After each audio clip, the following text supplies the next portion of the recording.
We take 3 tests a week just to make sure we're safe and staying away from all the bad stuff.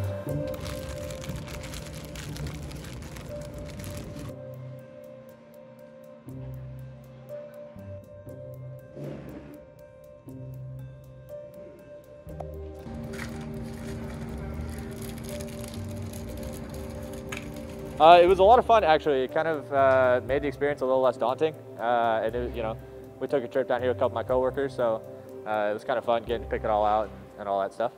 Starting January 1, we have 10,000 students on campus, each being tested once per week. And to scale our ability to test, to make it more convenient for the students to be able to test. Okay, if I can lucky, remember. Oh, thanks, huh?